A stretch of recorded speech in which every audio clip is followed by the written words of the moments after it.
ഞാനിന്ന് വൈകുന്നേരം ഇങ്ങനെ അല്പസമയം ഇരുന്ന് പ്രാർത്ഥിക്കാനും വചനം ധ്യാനിക്കാനും ഒക്കെ ഇരുന്നപ്പോൾ എൻ്റെ മനസ്സിലേക്ക് വന്ന ഒരു വാക്കാണ് അത്. നിങ്ങളോട് പറഞ്ഞിട്ട് ഞാൻ നിങ്ങളോട് സംസാരിക്കാൻ ആഗ്രഹിക്കുന്നു. നമ്മുടെ നാട്ടിൽ ചില വൈറൽ റിവൈവലുകൾ നടക്കാൻ പോകും. ആമേൻ. Viral revival. ആ വാക്കെല്ലാവരും ചേർന്ന് പറയാൻ പറ്റുമെങ്കിൽ പ്രാർത്ഥിച്ചിട്ട്. Viral revival. അത് വൈറലായി നമ്മൾ കേൾക്കാറില്ല. ചില കണ്ടന്റുകൾ വൈറലായി, അല്ലെങ്കിൽ ഒരു വീഡിയോ വൈറലായി എന്നൊക്കെ കേൾക്കുന്നത് പോലെ ചില വൈറലായ റിവൈവലുകൾ നമ്മുടെ ദേശത്ത് നടക്കാൻ പോകും. ഇന്ന് രാത്രിയിലും കഴിഞ്ഞ ദിവസങ്ങളിൽ നമ്മൾ ചിന്തിക്കുകയും ധ്യാനിക്കുകയും ചെയ്ത ഒരു ശുശ്രൂഷകൻ്റെ, ഒരു ഉണർവുകാരൻ്റെ പേഴ്സണൽ ലൈഫിനെയാണ് നമ്മൾ ഈ ദിവസങ്ങളിൽ തൊട്ടുകൊണ്ടിരിക്കുന്നത്. കർത്താവ് അനുവദിച്ചാൽ ഈ ആഴ്ച മുഴുവൻ നാളെയും മറ്റന്നാളും എല്ലാം ഒരു ഉണർവുകാരൻ്റെ സ്വകാര്യ ജീവിതം, ആ വിഷയങ്ങളെക്കുറിച്ച് നിങ്ങളോട് സംസാരിക്കും. കർത്താവ് അനുവദിച്ചാൽ അതിനടുത്ത ആഴ്ചയിൽ നമ്മൾ റിവൈവലിൻ്റെ ഹിസ്റ്ററി, ഉണർവിൻ്റെ ചരിത്രങ്ങൾ, കാലഘട്ടങ്ങളിൽ കൂടെ നടന്ന ഉണർവിൻ്റെ ചരിത്രങ്ങളെ അടുത്ത ആഴ്ചയിൽ നമ്മൾ ധ്യാനിക്കും. അതിനടുത്ത ആഴ്ച വീണ്ടും നമ്മൾ ഉണർവുകാരൻ്റെ ജീവിതത്തിലേക്ക് മടങ്ങി വരും. മാറിയും തിരിഞ്ഞും നമുക്ക് ഈ ദിവസങ്ങളിൽ മുഴുവൻ നമുക്ക് ദൈവത്തിൻ്റെ വചനം ധ്യാനിക്കുകയും വ്യക്തിപരമായതിനെ മനസ്സിലാക്കുകയും ചെയ്യുവാൻ പരിശുദ്ധാത്മാവ് സഹായിക്കട്ടെ. ഇന്ന് രാത്രിയിൽ നിങ്ങളോട് എനിക്ക് സംസാരിക്കാനുള്ള ഒരു ഭാഗം തിമോത്തിയോസിന് എഴുതിയ രണ്ടാമത്തെ ലേഖനത്തിൽ നിന്നാണ്. തിമോത്തിയോസിന് എഴുതിയ രണ്ടാമത്തെ ലേഖനം 1 മുതൽ 7 വരെയുള്ള വാക്യങ്ങൾ നമുക്ക് ഒന്ന് വായിച്ചിട്ട് മടങ്ങി വരാം. എൻ്റെ മകനെ, ക്രിസ്തുയേശുവിലുള്ള കൃപയാൽ ശക്തിപ്പെടുക. നീ പല സാക്ഷികളുടെ മുമ്പാകെ എന്നോട് കേട്ടതെല്ലാം മറ്റുള്ളവരെ ഉപദേശിപ്പാൻ സമർത്ഥരായ വിശ്വസ്ത മനുഷ്യരെ ഫലമേൽപ്പിക്കാം. ക്രിസ്തുയേശുവിന്റെ നല്ല ഭടനായി നീയും എന്നോടുകൂടെ കഷ്ടം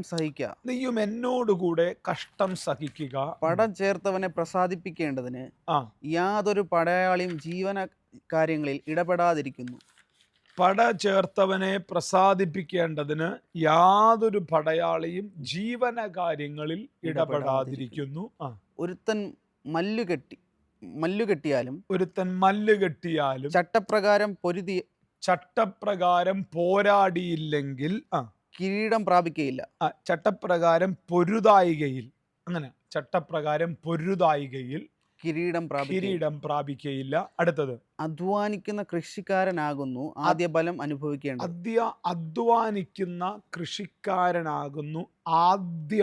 ആദ്യ ഫലമല്ല, ആദ്യം ഫലം അനുഭവിക്കേണ്ടതിന് ഞാൻ പറയുന്നത് ചിന്തിച്ചുകൊള്ളുക. കർത്താവ് സകലത്തിലും നിനക്ക് ബുദ്ധി നൽകുമല്ലോ. മതി. കർത്താവ് ഇതെല്ലാം പറഞ്ഞാലും കർത്താവ് നമുക്കൊരു ബുദ്ധി നൽകി തരാതെ നമുക്ക് ഈ മേഖലകളിൽ നമുക്ക് മുന്നേറാൻ കഴിയത്തുമില്ല. ഇന്ന് രാത്രിയിലെ പ്രധാനപ്പെട്ട ദൂതിലേക്ക് കയറട്ടെ.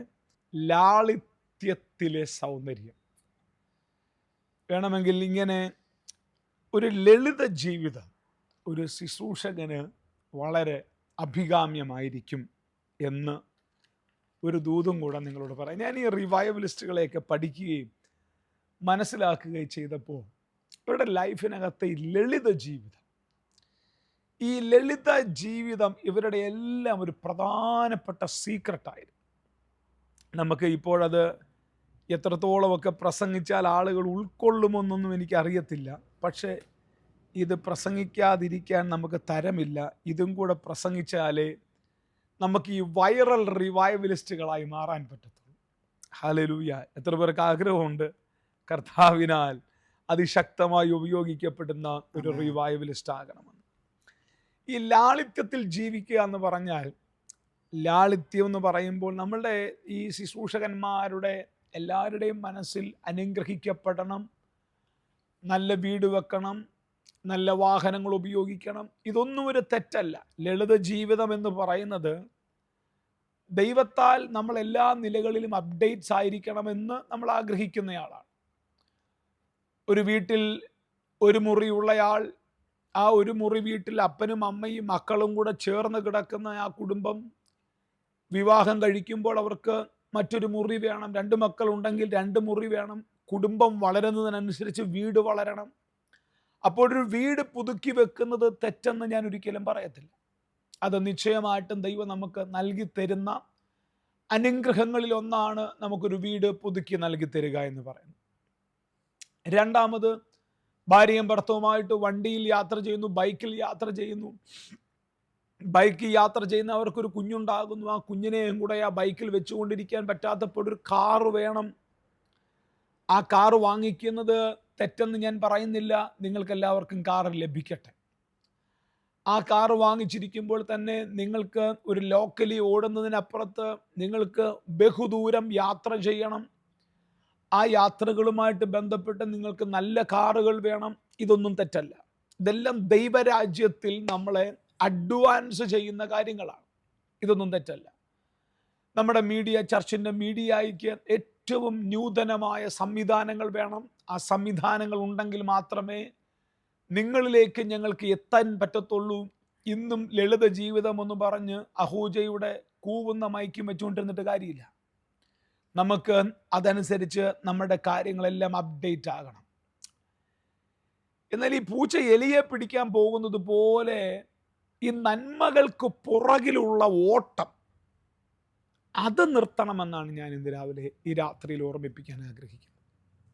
നിന്റെ ജീവിതത്തിൻ്റെ അനുഭവങ്ങൾക്കും അനുഗ്രഹങ്ങൾക്കും പറ്റുന്ന അളവിൽ ദൈവം നിങ്ങളെ വർദ്ധിപ്പിക്കുകയും അനുഗ്രഹിക്കുകയും ചെയ്യും.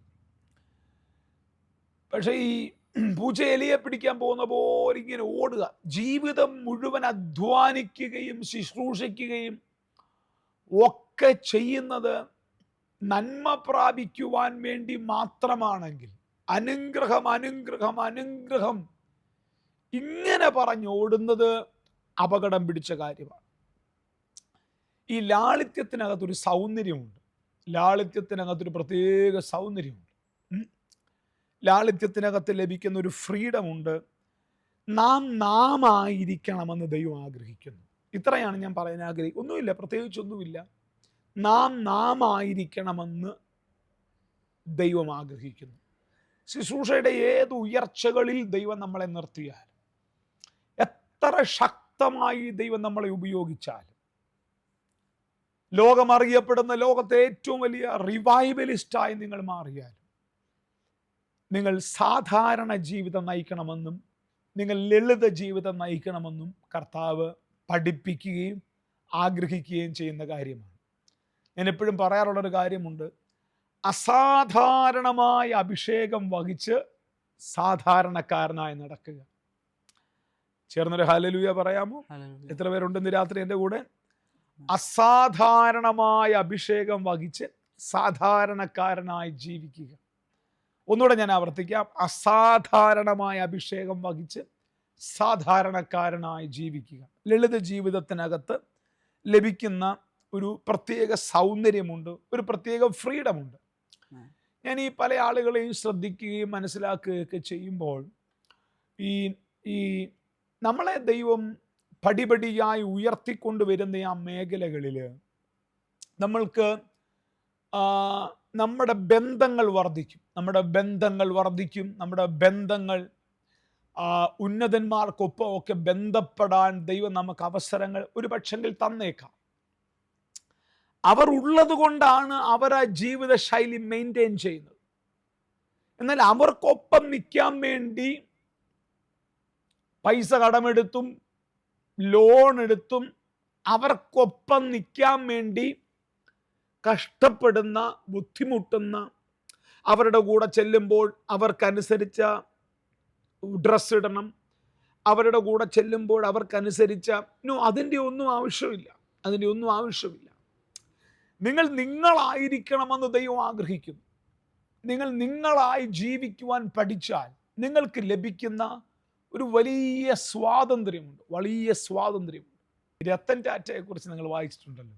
രത്തൻ ടാറ്റ എത്രയോ കോടിക്കണക്കിന് രൂപയുടെ സമ്പാദ്യങ്ങളുള്ള, നമ്മുടെ ഭാഷയിൽ പറഞ്ഞാൽ വായിൽ സ്വർണ്ണ കരണ്ടിയുമായിട്ട് ജനിച്ച മനുഷ്യൻ. ബോംബെയിലെ ഒരു ചെറിയ ഫ്ലാറ്റിൽ നമുക്ക് വളരെ ആശ്ചര്യം തോന്നുന്നത് നമ്മൾ അദ്ദേഹത്തിൻ്റെ ജീവിതം പഠിക്കുമ്പോൾ, ഒരു ചെറിയ ഫ്ലാറ്റിൽ, മനസ്സിലാവുന്നുണ്ടോ? എൻ്റെ കൂടെ ഉണ്ടോ? ചെറിയൊരു ഫ്ലാറ്റിൽ സ്വന്തമായിട്ട് ലോകം മുഴുവൻ വ്യാപരിച്ച് കിടക്കുന്ന ബിസിനസ് സാമ്രാജ്യത്തിൻ്റെ ആൾ, ഒരു കൊച്ചു മൊബൈലും ഒരു ചെറിയ ഫ്ലാറ്റും ഒരു ലളിത ജീവിതം. അപ്പോൾ ഈ നമ്മൾ റിയലും പ്യോറുമായിട്ടിരിക്കണം എന്ന് ആഗ്രഹിക്കുന്നു. അതോടൊപ്പം തന്നെ നിങ്ങളുടെ ലൈഫ് ഏറ്റവും അനുഗ്രഹിക്കപ്പെട്ടതായിരിക്കട്ടെ. മഹാത്മാഗാന്ധി ഇന്ത്യയിൽ വന്ന് അദ്ദേഹത്തിൻ്റെ പഠനമൊക്കെ കഴിഞ്ഞ് സൗത്ത് ആഫ്രിക്കയിൽ നിന്ന് ഇന്ത്യയിൽ വന്ന് ഒരു ലളിത ജീവിതം നയിച്ച് ആ മനുഷ്യനെ ലോകം മുഴുവൻ ആദരിക്കുകയും ബഹുമാനിക്കുകയും ചെയ്യുന്നത് അദ്ദേഹം ഇട്ട കോട്ടിൻ്റെ പുറത്തല്ല, അദ്ദേഹം താമസിച്ച വീടിൻ്റെ പുറത്തല്ല, അദ്ദേഹത്തിൻ്റെ ആദർശങ്ങളായിരുന്നു. ഞാൻ ഇത്രേ പറയുന്നുള്ളൂ, ഒരു അഭിഷേകം ഉണ്ടെങ്കിൽ, ഒരു ദൈവകൃപ ഉണ്ടെങ്കിൽ, നീ എത്ര ലളിത ജീവിതം നയിച്ചാലും നിനക്ക് ലഭിക്കേണ്ട ആദരവുകളും നിനക്ക് ലഭിക്കേണ്ട ബഹുമാനങ്ങളും നിനക്ക് ലഭിക്കേണ്ട അംഗീകാരങ്ങളും ഒന്നും നിനക്ക് നഷ്ടപ്പെട്ടു പോകത്തില്ല. ഹല്ലേലൂയ. കാര്യങ്ങൾ തീരുമാനിക്കുന്നത് അഭിഷേകമാണ്. എന്തോ ഇന്ന് രാത്രിയിൽ ആ കാര്യം കൂടെ നിങ്ങളോട് പറയാൻ പരിശുദ്ധാത്മാവ് എന്നോട് പറയുകയാണ്. ഈ സഭാപ്രസംഗിയുടെ പുസ്തകത്തിലെ ഒരു വാക്യം കൂടെ നിങ്ങളോടൊന്ന് വായിച്ചു കേൾപ്പിക്കാം. സഭാപ്രസംഗിയുടെ പുസ്തകം 7-ാം അധ്യായത്തിൻ്റെ 29-ാമത്തെ വാക്യം.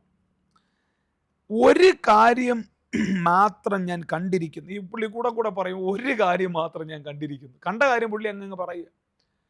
ഇതിന് മുമ്പ് ഒരു പ്രാവശ്യം പറഞ്ഞു, ഒരു കാര്യം മാത്രം ഞാൻ കണ്ടിരിക്കുന്നു, എല്ലാത്തിനും ഒരു കാലമുണ്ട്. ഇപ്പൊ ഈ പുള്ളി പറയുകയാണ്, ഒരു കാര്യം മാത്രം ഞാൻ കണ്ടിരിക്കുന്നു. എന്താ കണ്ട കാര്യം? ഇദ്ദേഹം ദൈവം മനുഷ്യനെ, ദൈവം സൃഷ്ടിച്ച മനുഷ്യൻ വക്രനല്ല. ദൈവം സൃഷ്ടിച്ച മനുഷ്യന്റെ അകത്ത് ക്രൂക്കഡ്നെസ് ഇല്ല. ദൈവം അവനെ നേരുള്ളവനായി സൃഷ്ടിച്ചു. അടുത്തത്, അവരോ അനേകം സൂത്രങ്ങളെ. വാക്യമൊന്നും നമ്മളാരും പ്രസംഗിച്ച് കേട്ടിട്ടുള്ള വാക്യങ്ങളൊന്നുമല്ല. എല്ലാവരും എൻ്റെ കൂടെ ഉണ്ടോ? ദൈവം സൃഷ്ടിച്ച മനുഷ്യൻ നേരുള്ളവനായിരുന്നു. പക്ഷെ നമ്മുടെ ഈ മനസ്സുണ്ടല്ലോ, പലതിനോടുമുള്ള ആഗ്രഹങ്ങൾ, ആർത്തി, സ്തോത്രം, പലതിനോടുമുള്ള അമിതമായ ഭ്രമം, ഇതെല്ലാം കൂടാണ് നമ്മളെ നശിപ്പിച്ചു കളയുന്നത്. ലോകത്തെയും അതിനുള്ളതിനെയും സ്നേഹിക്കരുത് എന്നാണ് ദൈവത്തിൻ്റെ വചനത്തിൽ പറഞ്ഞിരിക്കുന്നത്. കർത്താവ് എന്താ പറഞ്ഞിരിക്കുന്നത്? ആമേൻ. ആകാശത്തിലെ പറവകളെ നോക്കുകയും, ആമേൻ. അടുത്തത്, കുറുനരികൾക്ക് കൂടും, ആമേൻ, കുഴിയും, ആമേൻ, ഇവർക്ക് എല്ലാം ഉണ്ട്, മനുഷ്യപുത്രനോ തലചായിക്കാൻ ഇടമില്ല. യേശുക്രിസ്തുവിൻ്റെ ലൈഫ് ഭയങ്കര സിമ്പിളായിരുന്നു, വളരെ സിമ്പിളായിരുന്നു. പക്ഷെ നിങ്ങൾ അങ്ങനെ പട്ടിണി കിടക്കണമെന്നൊന്നും ഞാൻ പറയുന്നില്ല. കർത്താവ് നിങ്ങളെ നിശ്ചയമായിട്ടും മാനിക്കുക തന്നെ ചെയ്യും. എന്നാൽ 1 തിമോത്തിയോസിൻ്റെ ലേഖനം 6-ാം അധ്യായത്തിൻ്റെ ആ ഭാഗങ്ങളൊക്കെ നമ്മളിങ്ങനെ കണ്ണടച്ച് പോകുന്ന വാക്യങ്ങളായതുകൊണ്ട് ഞാനതൊന്ന് പറയുകയാണ്. 1 തിമോത്തിയോസിൻ്റെ ലേഖനം 6-ാം അധ്യായത്തിൻ്റെ 6ഉം 7ഉം 8ഉം കൂടെ ഒന്ന് വായിച്ചേ. അലംഭാവത്തോടു കൂടിയ ദൈവഭക്തി വലുതായ ആദായം ആകുന്നതാനും. അടുത്തത്, ഇഹലോകത്തിലേക്ക് നാം ഒന്നും കൊണ്ടുവന്നിട്ടില്ല, ഇവിടെ നിന്ന് യാതൊന്നും കൊണ്ടുപോകാൻ കഴിയത്തുമില്ല. എല്ലാവർക്കും അതറിയാം. നമ്മൾ അടുത്ത ആഴ്ച കർത്താവ് വരുമെന്ന് പ്രസംഗിക്കുകയും ചെയ്യും. ഒരു 100 വർഷത്തെ പ്രോജക്റ്റിന് വേണ്ടിയുള്ള പൈസ നമ്മൾ ഒപ്പിക്കാനുള്ള ഫണ്ടിൻ്റെ കാര്യങ്ങൾ ചെയ്തുകൊണ്ടിരിക്കും. ഒന്നുകിൽ നമ്മൾ അടുത്ത ആഴ്ച കർത്താവ് വരുമെന്ന് പ്രസംഗിക്കരുത്, 100 വർഷം കഴിഞ്ഞ് കർത്താവ് വരുമെന്ന് പ്രസംഗിക്കാം. നമ്മുടെ ഈ പ്രസംഗവും ഇതുമായിട്ട് പലപ്പോഴും കൊണ്ട് മാച്ച് ആകുന്നില്ല.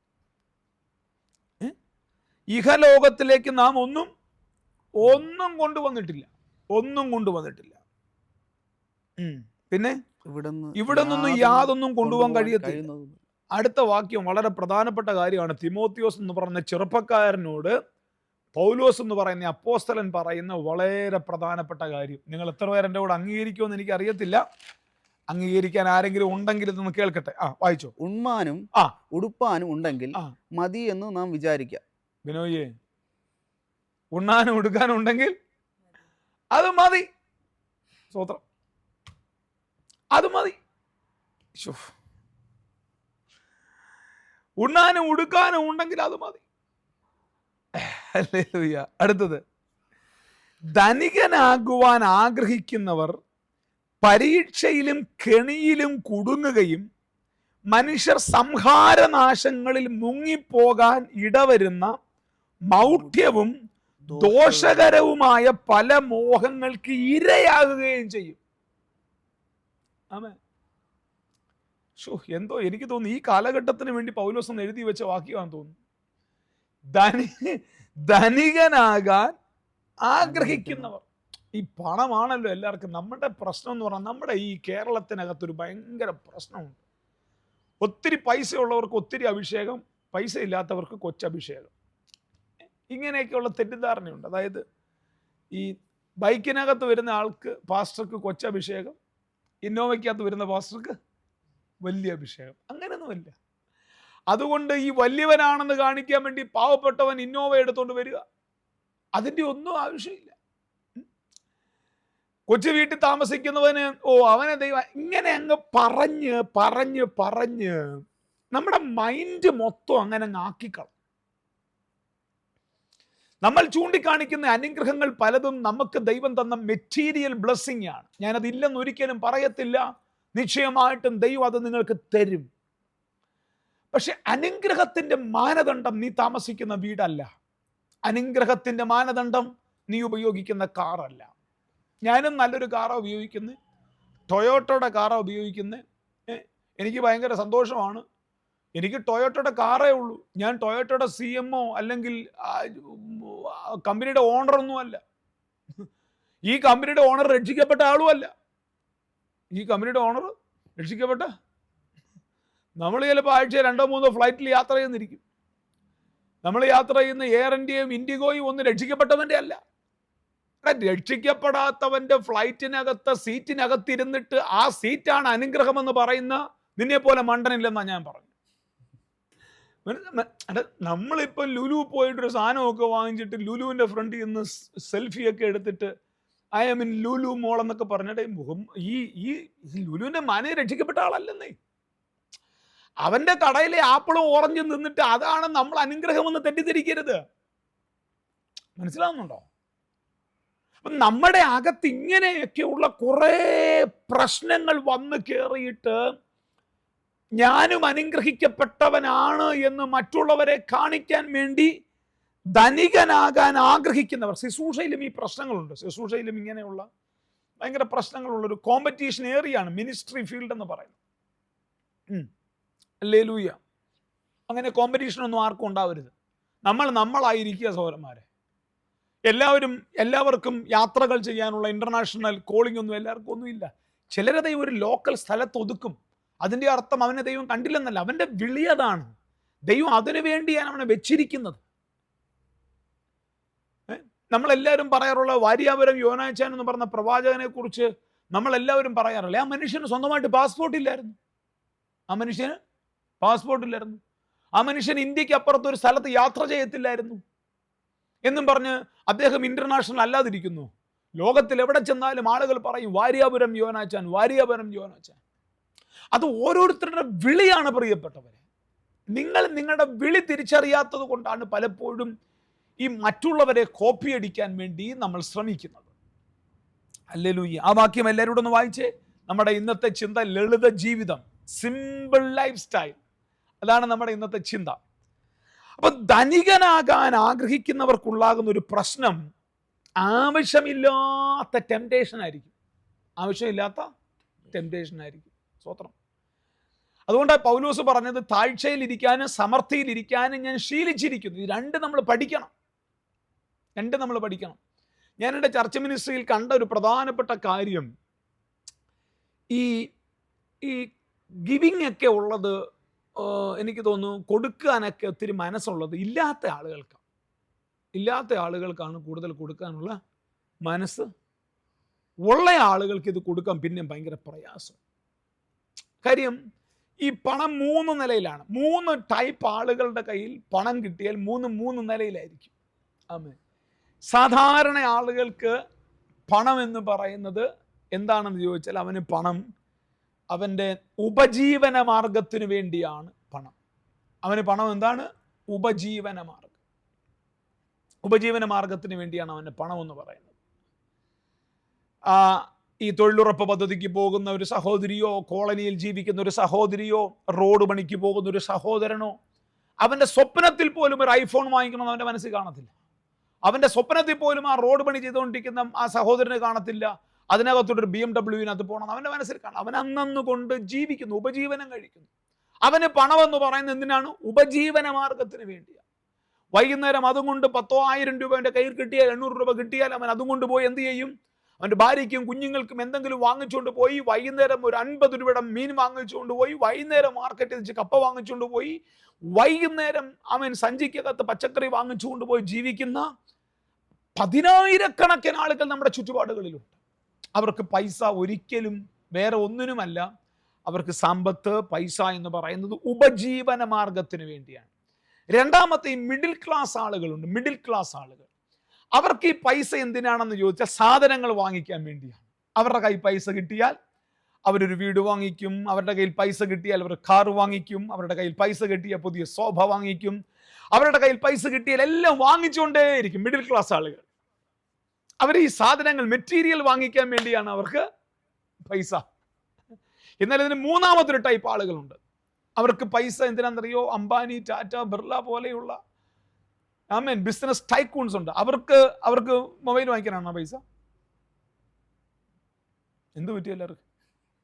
അവരുടെ കയ്യിൽ പൈസ കിട്ടുന്നത് പൈസ ഉണ്ടാക്കാൻ വേണ്ടിയാണ്. അവരുടെ കയ്യിൽ വരുന്ന പൈസ മുഴുവൻ പൈസ ഉണ്ടാക്കാൻ വേണ്ടിയുള്ള പൈസയാണ്. മനസ്സിലായോ? അപ്പം 3 ടൈപ്പ് ആളുകളാണ് നമ്മുടെ സൊസൈറ്റിയിലുള്ളത്. 1, പൈസ ഉണ്ടാക്കുന്നത് ഉപജീവന മാർഗത്തിന്. 2, പൈസ ഉണ്ടാക്കുന്നത് സാധനം വാങ്ങിക്കാൻ. 3, പൈസ ഉണ്ടാക്കുന്നത് പൈസ ഉണ്ടാക്കാൻ വേണ്ടി പൈസ ഉണ്ടാക്കുക. നിങ്ങൾ ആരും വിഷമിക്കുകയൊന്നും വേണ്ട. ദൈവരാജ്യം ഭക്ഷണവും പാനീയവും അല്ല. നിങ്ങൾ അതിനെ ഓർത്ത് അയ്യോ എൻ്റെ പാസ്റ്റർ ഇങ്ങനെയാണോ, അതൊന്നും നിങ്ങൾ ഓർത്ത് ടെൻഷൻ അടിക്കുകയൊന്നും വേണ്ട. ഈ നമ്മുടെ കയ്യിൽ കിട്ടുന്ന പൈസ അത് ദൈവരാജ്യ സംബന്ധമായ പൈസയാണെന്ന് മാത്രം ഒരു മനസ്സ് വെച്ചാൽ മാത്രം മതി. ദൈവം നിന്നെ അനുഗ്രഹിക്കും. പക്ഷെ ജീവിതത്തിൽ ഒരിക്കലും തിമോത്തിയോസ് എന്ന് പറയുന്ന തൻ്റെ നിജപുത്രനായ തിമോത്തിയോസിന് പൗലോസ് ഉപദേശം കൊടുക്കുകയാണ്. നമ്മളത് ഗൗരവത്തിലെടുക്കേണ്ട ഉപദേശമാണ്. ഈ ഉപദേശങ്ങളൊക്കെ പ്രസംഗിച്ചാൽ ചിലപ്പോൾ ആളുകൾക്ക് ഇഷ്ടപ്പെട്ടു എന്ന് വരത്തില്ല. പക്ഷേ എനിക്ക് ആ കാര്യങ്ങൾ ഉപദേശിച്ചേ പറ്റത്തുള്ളൂ. എന്താ? എല്ലാവരും ചേർന്ന് വായിച്ച്, ധനികരാകുവാൻ ആഗ്രഹിക്കുന്നവർ പരീക്ഷയിലും കെണിയിലും കുടുങ്ങും. ഈ സോഷ്യൽ മീഡിയക്കകത്ത് വഞ്ചനയും തട്ടിപ്പും ലോട്ടറി തട്ടിപ്പും എന്താ? ഈ കുടുങ്ങി പോകുന്നതിന്റെ കാര്യം എന്താ? പെട്ടെന്ന് പണക്കാരനാകാനുള്ള ആഗ്രഹം, മോഹം. എത്രയോ ആളുകളെ ചതിച്ച് പറ്റിച്ചോണ്ട് പോയെന്നറിയോ? അപ്പൊ ഈ ധനികൻ, എന്തുകൊണ്ടാണ് ഈ കേരളത്തിൽ ഇത്രയും ലോട്ടറി? കേരളത്തിൽ മാത്രമേ ഉള്ളൂ ഈ ലോട്ടറി. പെട്ടെന്ന് ധനികനാകും. അപ്പൊ ഇവർക്കാണ് ഈ ഒരാൾ എന്നോട് ലോട്ടറി എടുത്തിട്ട് പറഞ്ഞു, പാസ്റ്ററെ, ഈ ലോട്ടറി ടിക്കറ്റ് എടുക്കുന്നിടം വരെ ആ ലോട്ടറി കൊണ്ട് നമുക്ക് എന്ത് സ്വപ്നം വേണമെങ്കിലും കാണാം, അതിന്റെ നറുക്കെടുപ്പ് നടക്കുന്നിടം വരെ. ഇത്രയും സുഖമുള്ളൊരു പേപ്പർ എൻ്റെ ജീവിതത്തിൽ വേറെ ഇല്ലെന്ന്. പുള്ളി സ്ഥിരമായിട്ട് ലോട്ടറി എടുക്കുന്ന ആളാണ്. പുള്ളി ഇങ്ങനെ ഓരോ ബമ്പറും എടുത്തിട്ട് ചിന്തിക്കും, 25 കോടി എനിക്ക് അടിക്കുന്നു, ഞാൻ ഞങ്ങളുടെ വീട്ടിൻ്റെ അകത്ത് ഭയങ്കര വീട് വെക്കുന്നു, എസ്റ്റേറ്റ് വെക്കുന്നു. അതുകൊണ്ട് പുള്ളി പറയാ, പുള്ളിക്ക് പറഞ്ഞ അറിയാം, പുള്ളി പറയാ അത് അടിക്കത്തില്ലെന്ന് എനിക്കറിയാം, എങ്കിലും സ്വപ്നം കാണാനൊരു പേപ്പർ. ഞാൻ അവനോട് പറഞ്ഞു, സ്വപ്നം കാണുന്ന ബൈബിളിലൊക്കെ നോക്കി അങ്ങ് സ്വപ്നം കാണും. ഈ സ്വപ്നം കാണാനുള്ള പേപ്പർ എന്തിനാ നീ 500 രൂപ കൊടുത്ത് വാങ്ങിക്കുന്നത്? ഫ്രീ ആയിട്ടുണ്ടല്ലോ. ബൈബിൾ വായിച്ചങ്ങ് സ്വപ്നം കാണും. ഒരു ഹല്ലേലൂയ ആരെങ്കിലും ഒക്കെ ഒന്ന് പറഞ്ഞാൽ. അപ്പൊ ഈ ധനികനാകാൻ ഇച്ഛിക്കുന്നവർക്ക് എന്തുണ്ടാകും? പരീക്ഷ ഉണ്ടാകും, കെണി ഉണ്ടാകും. എന്തോ അയ്യോ, എന്തോ ട്രാപ്പാന്നറിയോ? അവിടെ കുരുങ്ങി ഇവിടെ കുരുങ്ങി, മൊത്തത്തിൽ അങ്ങ് കെണിയ. ആമേൻ. എന്നാൽ ഇതൊന്നും ഇല്ലാത്ത ആളുകൾക്ക് എന്തോ സുഖമാ, എന്തോ സമാധാനമാ, എന്തോ സുഖമായിട്ട് കിടന്ന് ഉറങ്ങാൻ പറ്റും. Simple life style. ഓക്കെ, കെണിയിലും കുടുങ്ങുകയും, പിന്നെ അടുത്തത് മനുഷ്യർ സംഹാര നാശങ്ങളിൽ മുങ്ങിവാൻ ഇടവരുന്ന മൗഢ്യവും ദോഷകരവുമായ പല മോഹങ്ങൾക്കും ഇരയായിത്തീരും. എനിക്കറിയത്തില്ലേ, പൗലോസ് ഇത്ര തിമോത്തിയോസിനോട് പറയാ, മോനെ തിമോത്തിയോസെ, ഉണ്ണാനും ഉടുക്കാനും ഉണ്ടെങ്കിൽ അത് മതിയടാ സുവിശേഷ വേലക്കാരാ. നിനക്ക് ഇന്ന് രാത്രി ആഹാരം കഴിച്ചോ, അത് മതി. ഇന്നൊരു വസ്ത്രം ഉണ്ടായോ, അത് മതി. ഇതിനപ്പുറത്ത് ഈ സമ്പാദിക്കണമെന്നൊരു ആഗ്രഹം നിന്റെ തലയ്ക്കകത്ത് കയറി പിടിച്ചാൽ ഉണ്ടാകുന്ന പ്രധാനപ്പെട്ട പ്രശ്നമാണ്. നിനക്ക് പരീക്ഷയിൽ പെടും, കെണിയിൽപ്പെട്ടു പോകും, അനാവശ്യമായ ചിന്തകൾക്കകത്ത് നീ കെട്ടുപോകും. ഇത്രയും പറഞ്ഞിട്ടാണ് 10-ാം വാക്യത്തിൽ പൗലോസ് പറയുന്നത്, ദ്രവ്യാഗ്രഹം സകലവിധ ദോഷത്തിന്റെയും മൂലകാരണമാണ്. സ്തോത്രം. കുടുംബവഴക്കിന്റെ മൂലകാരണം എന്തുവാ? നിങ്ങൾ ആരൊന്നും മിണ്ടുന്നില്ലല്ലോ. പല ഡിവോഴ്സിന്റെയും മൂലകാരണം എന്താ? ഹല്ലേലൂയ. ദ്രവ്യാഗ്രഹമാ. പലരും തകർന്ന് കുത്തുവാളയെടുത്തതിന്റെ മൂലകാരണം എന്താ? ആർത്തി.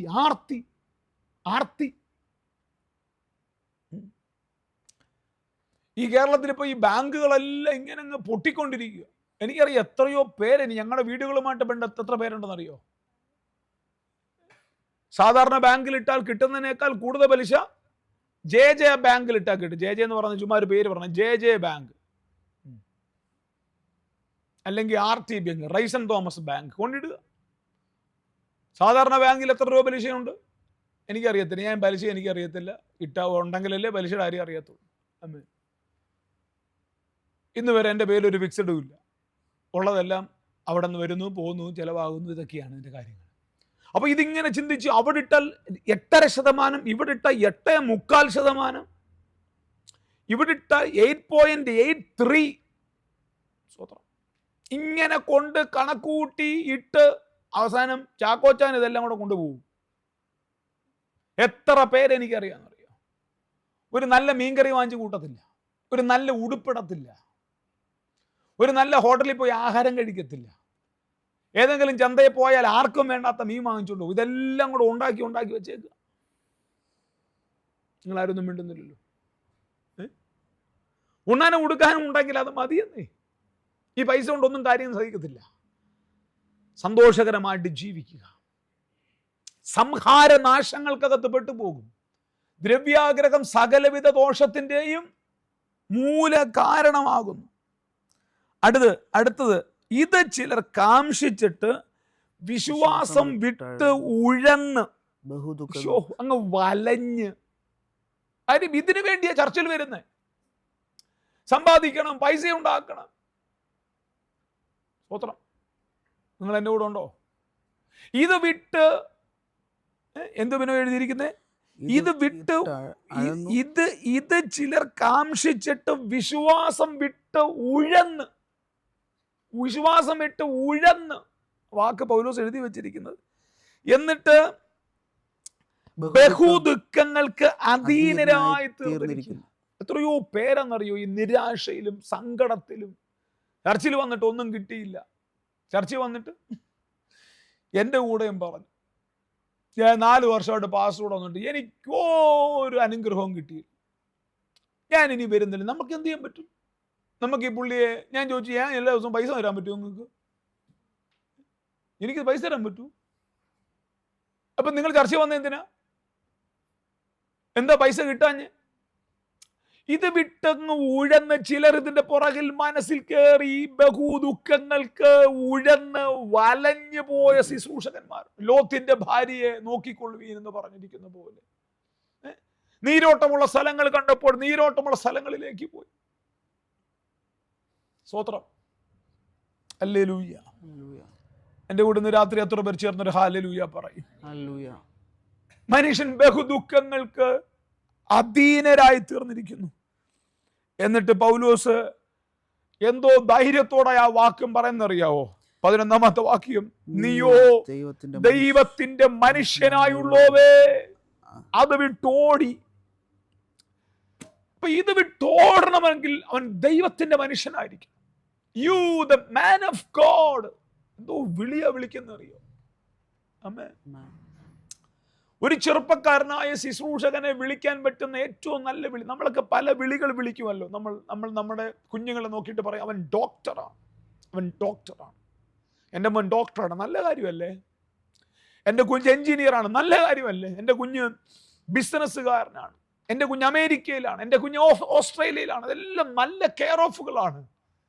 പക്ഷെ ഇന്ന് രാത്രിയിൽ ധൈര്യത്തോടെ നിന്റെ കുഞ്ഞിനെ നോക്കി, നിന്നെ നോക്കി ആത്മമണ്ഡലം ഇന്ന് രാത്രി വിളിക്കാൻ പറ്റുമോ? നീ ഒരു അമേരിക്കക്കാരനാണ്, ഓസ്ട്രേലിയക്കാരനാണ്, ഡോക്ടറാണ്, എഞ്ചിനീയർ എന്ന് വിളിക്കുന്നതിനേക്കാൾ you the man of God, you the woman of God, നീയോ ദൈവത്തിന്റെ മനുഷ്യനായുള്ളവേ, നീയോ ദൈവത്തിന്റെ ആമേൻ സഹോദരിയെ, അല്ലെങ്കിൽ ദൈവത്തിന്റെ വുമണെ, മാൻ ഓഫ് ആമേൻ വുമൺ ഓഫ് ഗോഡ്, ഇത് വിട്ട് ഓടിക്കോണം. സ്വത്രം. ഇന്ന് രാത്രി അനുഭവത്തിൽ നിന്ന് ഞാൻ നിങ്ങളെ ഉപദേശിക്കട്ടെ. ഇത് നീ വിട്ടോടിയാൽ ഇത് നിന്റെ പുറകെ ഓടി വരും. നന്മയും കരുണയും നിന്റെ ആയുഷ്കാലം ഒക്കെ നിന്നെ പിന്തുടരും. നീ ദൈവത്തിന്റെ പുറകിൽ ഓടിയാൽ മാത്രം മതി. ആമേൻ. എൻ്റെ ദൈവം ആർക്കും കടക്കാരനല്ല. എൻ്റെ ദൈവം ഒരാളെ പോലും അനുഗ്രഹിക്കാതെ വിടത്തില്ല. എൻ്റെ ദൈവം നിന്നെ ഉയർച്ചകളിൽ തന്നെ നിർത്തും. എൻ്റെ ദൈവം നിന്നെ അനുഗ്രഹിക്കും. ഞാൻ എൻ്റെ ഭാഷയിൽ സ്ഥിരമായി പറയുന്ന ഭാഷ ഒന്നുകൂടെ ഉപയോഗിക്കട്ടെ. എൻ്റെ ദൈവം നിന്നെ കാണിച്ച് കൊതിപ്പിക്കുന്നവൻ മാത്രമല്ല, എൻ്റെ ദൈവം നിന്നെ തന്നു മടിപ്പിക്കുന്ന ദൈവം. ഹല്ലേലൂയ. എൻ്റെ ദൈവം നിന്നെ തന്നു മടിപ്പിക്കും. ആമേൻ. നിന്റെ കൊച്ചു കൊച്ചു ആഗ്രഹങ്ങൾക്കെല്ലാം ദൈവം ഇഷ്ടം പോലെ വാരിത്തരും. നിനക്ക് ദൈവം തരും. ആമേൻ. പക്ഷെ നീ അത് വിട്ട് ഓടിക്കോണം. നിന്റെ ഓട്ടം ഒരിക്കലും, നിന്റെ ശുശ്രൂഷയ്ക്ക് പോകുന്നത് ഒരിക്കലും ഒരു സ്തോത്ര കാഴ്ചയുടെ കവർ കിട്ടാൻ വേണ്ടി ആകരുത്. നീ ഒരിടത്ത് കർത്താവിന്റെ വേലയ്ക്ക് വേണ്ടി പോകുന്നത് അവിടെ നിന്ന് എന്തെങ്കിലും പ്രതീക്ഷിച്ചിട്ടാകരുത്. ആമേൻ. നീ കർത്താവിന്റെ വേലക്കാരനാണെങ്കിൽ നിനക്ക് ശമ്പളം കർത്താവ് തരും. നീ അത് വിട്ടോടിക്കണം. എത്ര പേര് ഇന്ന് രാത്രി എൻ്റെ കൂടെ ചേർന്ന് ഹല്ലേലൂയ പറയും? ഹല്ലേലൂയ. ആമേൻ. അത് വിട്ട് ഓടി അവിടെ നിൽക്കുക പോലും ചെയ്യരുത്. ഈ പണ്ട് പറയുന്നൊരു കാര്യം, പൂച്ചയ്ക്ക് എന്താ പൊന്നുരുക്കുന്നിടത്ത് കാര്യമല്ലേ? പൊന്നുരുക്കുന്നിടത്ത് പൂച്ചയ്ക്ക് വല്ല കാര്യമുണ്ടോ? ഒരാവശ്യമില്ല. പൂച്ച അവൻ്റെ വഴിക്ക് പോയ മീൻ വെട്ടുന്നിടത്താ പൂച്ചയ്ക്ക് കാര്യം. പൂച്ചയ്ക്ക് പൊന്നുരുക്കുന്നിടത്ത് ഒരു കാര്യമില്ല. നിനക്ക് ഈ പണസംബന്ധമായ കാര്യം പറയുന്നിടത്ത്, ബാങ്ക് സംബന്ധമായ കാര്യം പറയുന്നിടത്ത് അതിൻ്റെ ഒന്നും ആവശ്യമില്ല. നീ ഇത് ഓടിക്കണം. നീ ഓടുന്നവനാണെങ്കിൽ, നിന്റെ മനസ്സിനകത്ത് പൈസ എന്നൊരു അജണ്ട ഇല്ലാത്തവനാണെങ്കിൽ, ഞാൻ ഇന്ന് രാത്രി നിന്നെ നോക്കി പ്രവചിക്കും, ലോകരാജ്യങ്ങളുടെ കറൻസികൾ നിന്നെ തേടി വരും. ആമേൻ. കർത്താവ് നിന്നെ ഭയങ്കരമായിട്ട് അനുഗ്രഹിക്കും. അനുഗ്രഹത്തിന്റെ ഓരോ പടവുകളും നീ കയറുമ്പോൾ നീ ഒരിക്കലും നിന്റെ അകത്ത് കൂടുതൽ സമ്പാദിക്കണമെന്നൊരു ചിന്ത വരരുത്. പൈസ ഒരു ഫ്ലോയാണ്. സുവിശേഷകന്റെ കയ്യിലെ പൈസ ഒരു ഫ്ലോയാണ്. അത് വരും, അത് പോകും. ആമേൻ. ഞാൻ 22 വർഷത്തെ എൻ്റെ മിനിസ്ട്രിയിൽ ഞാൻ 24 രൂപയും കൊണ്ടാണ് എൻ്റെ സുവിശേഷ വേല ആരംഭിച്ചത്. 24 രൂപ. ഞാൻ മിനിസ്ട്രിക്ക് പോകണമെന്ന് തീരുമാനം എൻ്റെ വീട്ടിലും എൻ്റെ സഭയിലും പറയുമ്പോൾ 24 രൂപയായിരുന്നു എൻ്റെ കൈ മുതലായിട്ടുള്ളത്. അത്രയും ഉണ്ടായിരുന്നു. ബൈബിൾ സ്കൂളിൽ പോകുമ്പോൾ ഞാൻ പലതവണ പറഞ്ഞിട്ടുണ്ട്, ഞങ്ങളുടെ ചർച്ചിലെ ആളുകൾ പിരിവിട്ട് തന്ന കുറേ പൈസ, പിരിവിട്ട് വാങ്ങിച്ചു തന്നൊരു ബൈബിൾ, ഒരു 2000 രൂപ കാണുമായിരിക്കും. ഞാൻ ബൈബിൾ സ്കൂളിലേക്ക് പോകാൻ വേണ്ടി ആഗ്രഹിക്കുമ്പോൾ ചർച്ചിലുള്ള ആളുകളെല്ലാം കൂടെ തന്ന പൈസ എല്ലാം 2000 രൂപ കാണുമായിരിക്കും. തന്നു വിട്ടിട്ട് എല്ലാവരും പറഞ്ഞു, എന്തെങ്കിലും ആവശ്യമുണ്ടെങ്കിൽ ചോദിക്കണേ എന്ന് പറഞ്ഞു. എന്തെങ്കിലും ആവശ്യമുണ്ടെങ്കിൽ. പിന്നീട് ഇന്നുവരാരും തിരിഞ്ഞു നോക്കിയിട്ടുമില്ല. ഇന്നുവരാരും എങ്ങനെ ഉണ്ടെന്ന് പോലും ചോദിച്ചിട്ടില്ല. അവരുടെ മുമ്പിൽ പോയി ചോദിക്കാൻ എൻ്റെ ദൈവം എന്നെ അനുവദിച്ചിട്ടുമില്ല. അവരുടെ മുമ്പിൽ പോയി ചോദിക്കാൻ ദൈവം എന്നെ അനുവദിച്ചിട്ടുമില്ല. ഈ 24 വർഷവും എനിക്ക് വളരെ പ്രാഗൽഭ്യത്തോടെ നിങ്ങളോട് ഇന്ന് രാവിലെ ദൂത് പ്രസംഗിക്കാൻ പറ്റും. ഞാൻ ആരുടെയും പൈസ മോഷ്ടിച്ചിട്ടില്ല. എന്നെക്കുറിച്ച് ഉപദേശപരമായ ഒത്തിരി കംപ്ലൈൻറ്റുകളുണ്ട്. അത് ഞാൻ പ്രസംഗിക്കുന്ന പ്രസംഗം നിങ്ങൾക്ക് മനസ്സിലാകാത്തത് എൻ്റെ പ്രശ്നമല്ല. എനിക്കതിനകത്ത് കംപ്ലൈൻറ്റും ഇല്ല. പക്ഷേ ഒരാളുടെ പൈസ മോഷ്ടിച്ചെന്നോ, ഒരാളിൽ നിന്ന് ബലമായി പൈസ ചോദിച്ചെന്നോ, പൈസ വെട്ടിച്ചെന്നോ, വസ്തു കച്ചവടം നടത്തിയെന്നോ, വണ്ടി കച്ചവടം നടത്തിയെന്നോ, ബ്രോക്കർ ഫീസ് വാങ്ങിച്ചെന്നോ, പ്രവചനം പറഞ്ഞ് ദൂത് പറഞ്ഞെന്നോ, പ്രവചനത്തിന് പൈസ ചോദിച്ചെന്നോ, അഭിഷേകത്തിന് പൈസ ചോദിച്ചെന്നോ ലോകത്തിലെ ഒരുത്തനും എൻ്റെ നേരെ കംപ്ലൈന്റ് പറയാൻ പറ്റത്തില്ല. ഹല്ലേലൂയ. എന്നാൽ എന്നെ സ്നേഹിക്കുകയും ഞാൻ മുഖാന്തരം അനുഗ്രഹിക്കപ്പെടുകയും ചെയ്ത ഒരുപാട് ദൈവമക്കൾ എന്നെ ധാരാളമായി എൻ്റെ ലൈഫിൽ ഇൻവെസ്റ്റ് ചെയ്തിട്ടുണ്ട്. ധാരാളമായി ഇൻവെസ്റ്റ് ചെയ്തിട്ടുണ്ട്. പൗലോസ് ഇത് പ്രസംഗിക്കുക മാത്രമല്ല ചെയ്തത്. പൗലോസ് ഏകദേശം 35-36 വർഷങ്ങൾ പൗലോസിന്റെ ശുശ്രൂഷ സജീവമായിട്ടുണ്ടെന്ന ചരിത്രകാരന്മാർ പറയുന്നത്. ഈ 36 വർഷത്തെ ശുശ്രൂഷ കഴിയുമ്പോൾ പൗലോസിന്റെ കയ്യിലുള്ളത് 10 ഏക്കർ വസ്തുവും 1000 കോടി രൂപയുടെ സമ്പാദ്യം ഒന്നുമല്ല അവന്റെ കയ്യിലുള്ളത്. കുറെ പുസ്തകങ്ങളും ഒരു പുതപ്പും മാത്രം. ആമേൻ. കുറെ പുസ്തകങ്ങളും ഒരു പുതപ്പും, പിന്നെ താൻ സ്ഥാപിച്ച കുറെ സഭകളും താൻ ആത്മാവിൽ ജനിപ്പിച്ച കുറെ ആത്മീക പുത്രന്മാരും പുത്രിമാരും മാത്രമാണ് പൗലോസിന്റെ കൂടെ ഉള്ളത്. ആമേൻ. എത്ര പേർക്ക് ഇന്ന് രാത്രിയിൽ എൻ്റെ കൂടെ ചേർന്ന് ഹല്ലേലൂയ പറയാൻ പറ്റും? ഹല്ലേലൂയ. പൗലോസേ, അങ്ങക്ക് എപ്പോഴെങ്കിലും നിരാശ തോന്നിയിട്ടുണ്ടോ കപ്പലുകൾ ഉപേക്ഷിച്ച് വന്നതിൽ? പൗലോസേ, അങ്ങക്ക് എപ്പോഴെങ്കിലും സഹതാപം തോന്നിയിട്ടുണ്ടോ? ഒരു കുറ്റബോധം തോന്നിയിട്ടുണ്ടോ ഗമാലിയേലിന്റെ പാദപീഠത്തിൽ നിന്നും എഴുന്നേറ്റ് വന്ന് ഈ കർത്താവിന്റെ വേലയ്ക്കായതിൽ? നന്മകളുടെയും അനുഗ്രഹത്തിന്റെയും മുകളിൽ ജീവിച്ച് അങ്ങ് ഈ എഫേസോസിൽ മൃഗയുദ്ധം ചെയ്തതും കൊരിന്തിലെ സഭകളുടെ ആട്ടും പുച്ഛവും തുപ്പും ഒക്കെ ഏൽക്കുമ്പോൾ അങ്ങക്ക് എപ്പോഴെങ്കിലും ഒരു കുറ്റബോധം തോന്നിയിട്ടുണ്ടോ പൗലോസേ? ഹല്ലേലൂയ. അവൻ പറയും, ഒരു കുറ്റബോധവും തോന്നില്ല. കാര്യം ആ കുറ്റബോധം തോന്നുന്ന, വേദന തോന്നുന്ന പൗലോസ് ക്രൂശിക്കപ്പെട്ടു പോയി. ജീവിക്കുന്നത് ഞാനല്ല, ക്രിസ്തു അത്രേ എന്നിൽ ജീവിക്കുന്നത്. ക്രിസ്തുവിൽ ജീവിച്ചെങ്കിൽ മാത്രമേ നിനക്കിത് വിട്ട് ഓടാൻ പറ്റത്തുള്ളൂ. ആമേൻ. അതുകൊണ്ട് തീമോഥെയോസിനോട് പറയുന്നത്, U the man of God, നീയോ ദൈവത്തിന്റെ മനുഷ്യനായുള്ളവയെ അത് വിട്ടോടി. അപ്പൊ അത് വിട്ടോടണമെങ്കിൽ നമ്മൾ ദൈവത്തിന്റെ മനുഷ്യന്മാരായിരിക്കണം. ദൈവത്തിന്റെ മനുഷ്യന്മാരായിരിക്കണം. ദൈവത്തിന്റെ സ്ത്രീകളായിരിക്കണം. ദൈവത്തിന്റെ പുരുഷന്മാരായിരിക്കണം. ആമേൻ. നമ്മുടെയൊക്കെ ഇപ്പോഴത്തെ ആളുകളുടെ എല്ലാം ഹൃദയത്തിൽ കിടക്കുന്നത് ഈ ആഫ്രിക്കൻ പാസ്റ്റേഴ്സിന്റെ ഒരു ട്രെൻഡാണ്. ആഫ്രിക്കൻ പാസ്റ്റേഴ്സ് എന്നൊക്കെ പറയുന്നത് അവർക്ക് ഓരോരുത്തർക്കും ഓരോ നിലയിലുള്ള വെളിപ്പാടൊക്കെയാണ്. ആഫ്രിക്കൻ പാസ്റ്റേഴ്സ് എന്ന് പറയുമ്പോൾ ഭയങ്കര ഹെവി പ്രോസ്പെരിറ്റിയാണ് അവർ പ്രസംഗിക്കുന്നത്. ഹെവി പ്രോസ്പെരിറ്റിയാണ്. എനിക്ക് അത്രത്തോളം ഒരു ഹെവി പ്രോസ്പെരിറ്റിയുടെ വെളിപ്പാടൊന്നും എനിക്ക് കിട്ടിയിട്ടില്ല. എൻ്റെ മനസ്സിനകത്ത് ഇപ്പോൾ ഒരാഗ്രഹമുണ്ട്. ഒരു ചില വസ്തു വാങ്ങിക്കണം, ഒരു ഹോള് പണിയണം, ഒരു 100 പേർക്ക് താമസിക്കാൻ പറ്റുന്ന ഒരു ക്യാമ്പ് സൈറ്റ് ഉണ്ടാകണം. ആ 100 പേരെ കൊണ്ടുവന്ന് എല്ലാ മാസവും ട്രെയിൻ ചെയ്യിപ്പിക്കണം. കർത്താവിൻ്റെ വരവ് താമസിച്ചാൽ മരിക്കുന്നതിന് മുമ്പ് ഒരു 10,000 പേരെ എന്നേക്കാൾ കരുത്തരോടെ ആക്കി വെക്കണം. ഇത്രയൊക്കെയുള്ളൂ മനസ്സിനകത്താകുന്നത്. ഇത്രയൊക്കെയുള്ളൂ മനസ്സിനകത്ത് ഇപ്പോഴത്തെ ആഗ്രഹം. അത് ചെറുതാണോ വലുതാണോ എന്ന് എനിക്കറിയത്തില്ല. എനിക്കിപ്പോൾ അത്രയൊക്കെ ഉള്ളൂ. ഹല്ലേലൂയ. കർത്താവ് ഒരു ലളിത ജീവിതം നയിക്കുക. ഒരു ലളിത ജീവിതം നയിക്കുക. അമർത്തലകറ്റുനിയ ശകർത്തല. ഹല്ലേലൂയ. കർത്താവേ, കൂടുതൽ ഞങ്ങൾക്ക് കൃപ തരണമേ എന്ന് എത്ര പേർ പ്രാർത്ഥിക്കും. അസാധാരണമായ അഭിഷേകത്തെ വഹിച്ച് സാധാരണക്കാരനായി ജീവിക്കാൻ പ്രാർത്ഥിച്ച്. അസാധാരണമായ അഭിഷേകത്തെ വഹിച്ച് സാധാരണക്കാരനായി ജീവിക്കാൻ. ഞാൻ ആവർത്തിക്കുന്നു, അസാധാരണമായ അഭിഷേകം വഹിച്ച് സാധാരണക്കാരനായി ജീവിക്കാൻ. ഇന്ന് രാത്രി ഒരു അഭിഷേകം ഈ സൂമിനകത്ത് വ്യാപരിക്കുന്ന ഒരഭിഷേകം, യൂട്യൂബിനകത്ത് ചലിക്കുന്ന ഒരു അഭിഷേകം എല്ലാവരുടെ മേലും വീഴട്ടെ. കർത്താവേ, ഞങ്ങളുടെ ഓട്ടം ഒരിക്കലും പണമുണ്ടാക്കാൻ വേണ്ടിയാകരുത്. ഞങ്ങളുടെ ഓട്ടം ഒരിക്കലും കാറ് വാങ്ങിക്കാൻ വേണ്ടിയാകരുത്. ഞങ്ങളുടെ ഓട്ടം ഒരിക്കലും ഞങ്ങളുടെ ഭൗതിക നന്മകൾ അപ്ഡേറ്റ് ചെയ്യാൻ വേണ്ടിയാകരുത്.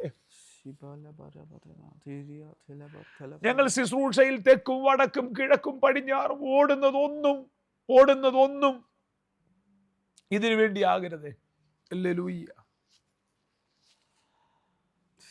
ഒത്തിരി അനുഭവങ്ങൾ ഇതിൽ നിന്ന് പറയാനുണ്ട്, ഒരുപാട് അനുഭവങ്ങൾ പറയാം. ഒരിക്കൽ മസ്കറ്റിൽ ഞാൻ കർത്താവിൻ്റെ വേലയിൽ ചെന്ന സമയത്ത് മസ്കറ്റിലെ ഒരു വളരെ പ്രധാനപ്പെട്ട ഒരു സമ്പന്നൻ എന്ന് പറഞ്ഞാൽ അദ്ദേഹത്തിന് ഈ പൈസ എന്ത് ചെയ്യണമെന്ന് അറിയാൻ വയ്യാത്തൊരു മനുഷ്യൻ. എന്ത് ചെയ്യണമെന്ന് അറിയത്തില്ല ഈ പൈസ. അദ്ദേഹത്തിൻ്റെ മോളുടെ 18ാമത്തെ വയസ്സിൻ്റെ ബർത്ത്ഡേക്ക് അദ്ദേഹം വാങ്ങിച്ചു കൊടുത്തൊരു ലംബോർഗിനി കാറാണ്. അല്ലേളിയ. ഇദ്ദേഹത്തിൻ്റെ വീട്ടിൽ ചിലപ്പം ടിനുവിന് പറഞ്ഞാൽ അറിയാം, ഇദ്ദേഹത്തിൻ്റെ വീട്ടിൽ ആദ്യമായിട്ടൊരു പാസ്റ്ററെ വിളിച്ചുകൊണ്ട് പോകും. അദ്ദേഹത്തിൻ്റെ വീട്ടിൽ അതുവരെ പാസ്റ്റർമാർ പോയിട്ടില്ല. അദ്ദേഹം പോകുന്നവരെല്ലാം ഹോട്ടലിൽ താമസിക്കും, ഈ ഹോട്ടലിൽ താമസിച്ചിട്ട് വിടും. അദ്ദേഹത്തിൻ്റെ വീട്ടിൽ ആരും പോയിട്ടില്ല. എന്നെയാണ് ആദ്യം അദ്ദേഹത്തിൻ്റെ വീട്ടിലേക്ക് വിളിക്കുന്നത്. ഞാൻ അദ്ദേഹത്തിൻ്റെ വീട്ടിൽ ചെല്ലുമ്പോൾ എൻ്റെ കൂടെ മസ്കറ്റിൽ ഞാൻ അന്ന് ശുശ്രൂഷിക്കാൻ പോയ ചർച്ചിലെ പാസ്റ്റർ സജി ആൻഡ്രൂസ് ഉണ്ട്. ഞാൻ പേര് പറയുമ്പോൾ വളരെ കൃത്യത ഉള്ളതുകൊണ്ടാണ് പറയുന്നത്. പാസ്റ്റർ സജി ആൻഡ്രൂസ് എൻ്റെ കൂടെ ഉണ്ട്. ആമേൻ. ഞങ്ങൾക്ക് അദ്ദേഹത്തിൻ്റെ വീട്ടിലെ വിശാലമായ ഫുഡും ടേബിളും ഒക്കെ ആഹാരമൊക്കെ കഴിച്ചിട്ട് അദ്ദേഹം പറഞ്ഞു, ഞങ്ങൾ ആദ്യമായിട്ടാണ് ഒരു പാസ്റ്റർ ഞങ്ങളുടെ വീട്ടിൽ വരുന്നതെന്ന് പറഞ്ഞു. അപ്പോൾ എൻ്റെ കെയർ ഓഫിൽ സജി പാസ്റ്ററും സഹിച്ചാനും കൂടെ ചെന്നു. എന്നെ വിളിച്ച് അദ്ദേഹത്തിൻ്റെ മുറിക്കകത്തോട്ട് കൊണ്ടുപോയിട്ട് പറഞ്ഞു, ഇപ്രാവശ്യം മസ്കറ്റ് വന്നപ്പോൾ പാസ്റ്ററുടെ പ്രോജക്റ്റ് എന്താണെന്ന് ചോദിച്ചു. ചെക്ക് ബുക്ക് കയ്യിലിരിപ്പുണ്ട് അദ്ദേഹത്തിൻ്റെ. എന്താ പ്രോജക്റ്റ് എന്ന് ചോദിച്ചു. എന്ത് പ്രോജക്റ്റിന് വേണ്ടിയാ പാസ്റ്റർ വന്നേ പറയാൻ പറഞ്ഞു. ഞാൻ പറഞ്ഞു, എനിക്കൊരു പ്രോജക്റ്റും ഇല്ല. ഞാൻ പറഞ്ഞു, എൻ്റെ പ്രോജക്റ്റ് നിങ്ങളാണ്. നിങ്ങൾ നിത്യതയിൽ പോകണം, നിങ്ങൾ സ്വർഗത്തിൽ കയറണം. ഞാൻ പറയുന്നില്ല എന്ന് കണ്ട് തിരിച്ച് സജി പാസ്റ്റർ അടുത്ത് പോയി ചോദിച്ചു. സജി പാസ്റ്റർ റൈസം പാസ്റ്ററോട് ചോദിച്ചു, എന്താ പ്രോജക്റ്റ് എന്ന് ചോദിക്കാൻ പറഞ്ഞു. ഞാൻ ചോദിച്ചു, എനിക്ക് അങ്ങനെ പറഞ്ഞല്ല. എന്നോട് പറഞ്ഞത് ഓരോ പാസ്റ്റർമാരും അദ്ദേഹത്തിൻ്റെ അടുക്കൽ ചെല്ലുന്നത് ഓരോ പ്രോജക്റ്റുമായിട്ടാണ്. അങ്ങനെ ഒരു പ്രോജക്റ്റിന് വേണ്ടിയാണ് എന്നെയും ചിന്തിച്ചെന്ന് പറഞ്ഞു. കർത്താവിൻ്റെ കൃപയാൽ എനിക്ക് അങ്ങനത്തെ പ്രോജക്റ്റ് ഇന്നുവരെയുമില്ല. ആമേൻ. ഒരു വണ്ടി വാങ്ങിക്കാൻ വേണ്ടി ഗൾഫിൽ പോകേണ്ട ആവശ്യം വന്നിട്ടില്ല, അല്ലെങ്കിൽ ചർച്ചിന് ഒന്നും ആവശ്യം വന്നിട്ടില്ല. ദൈവം എല്ലാം സമർത്ഥമായിട്ട് ദൈവം നടത്തിയിട്ടുണ്ട്.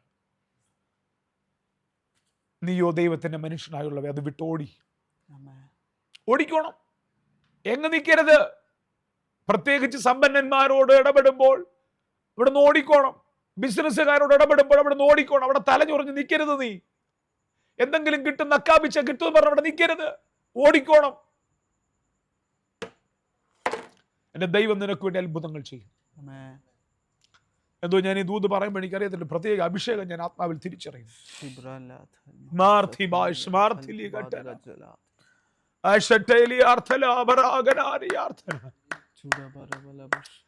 നീയോ ദൈവത്തിന്റെ മനുഷ്യനായുള്ളവ ഒരുമിച്ച് പ്രാർത്ഥിക്കുന്ന കർത്താവേ, ഇന്ന് രാത്രി ഒരു ലളിത ജീവിതം നയിക്കുവാൻ, ഒരു ഉണർവുകാരന്റെ ജീവിതം നയിക്കാൻ ദൈവം ഞങ്ങളെ സഹായിക്കണം. അടിയന്റെ മേൽ പകർന്ന അഭിഷേകത്തിൽ നിന്ന് ഇന്ന് രാത്രി ഈ പ്രിയപ്പെട്ടവരെ അനുഗ്രഹിച്ചു പ്രാർത്ഥിക്കുന്നു. ദ്രവ്യാഗ്രഹം സകലവിധ ദോഷത്തിന്റെയും മൂലകാരണമാണല്ലോ. അത് വിട്ടോടാനുള്ള ദൈവകൃപ ഞങ്ങൾക്ക് തരണമേ. ആത്മാക്കളെ നേടണം. ഇത് മാത്രമായിരിക്കട്ടെ ഞങ്ങളുടെ ആഗ്രഹം. ഞങ്ങൾക്ക് ദൈവരാജ്യത്തിന്റെ ബിസിനസ് ചെയ്യാൻ കൃപ തരണമേ കർത്താവേ. ഞങ്ങളുടെ ബിസിനസ്സുകാരെ അനുഗ്രഹിക്കുന്നു, ഞങ്ങളുടെ ദാരിദ്ര്യത്തിൽ ജീവിക്കുന്നവരെ അനുഗ്രഹിക്കുന്നു. ദൈവരെ അനുഗ്രഹിക്കണമേ. ദൈവം അവർക്ക് ഉയർച്ച കൊടുക്കണമേ. അവർ വീട്ടിലെ ദാരിദ്ര്യങ്ങൾ മാറ്റണമേ. ഒരു നേരത്തെ ആഹാരത്തിന് ഒരു വകയില്ലാതെ ഇന്ന് പലയിടത്തും ഇരിക്കുന്ന ഞങ്ങളുടെ പ്രിയപ്പെട്ടവർ ഓർക്കുന്നു. ദൈവരെ സമർത്ഥമായി അനുഗ്രഹിക്കണം. വാഹനമില്ലാത്തവർക്ക് വാഹനം കൊടുക്കണമേ. വീടില്ലാത്തവർക്ക് വീട് കൊടുക്കണമേ. വസ്ത്രമില്ലാത്തവർക്ക് വസ്ത്രം കൊടുക്കണമേ. എന്നാൽ അതിൻ്റെ എല്ലാം നടുവിൽ ദൈവം തരുന്ന സമൃദ്ധിക്കകത്ത് ഒരു ലളിത ജീവിതം നയിക്കാൻ, മറ്റുള്ളവരെ സഹായിക്കാനുള്ള ഹൃദയത്തോടെ ജീവിക്കാൻ ഞങ്ങളെ സഹായിക്കണേ. ബ്ലസ് ചെയ്യുന്നു യേശുവിൻ നാമത്തിൽ തന്നെ.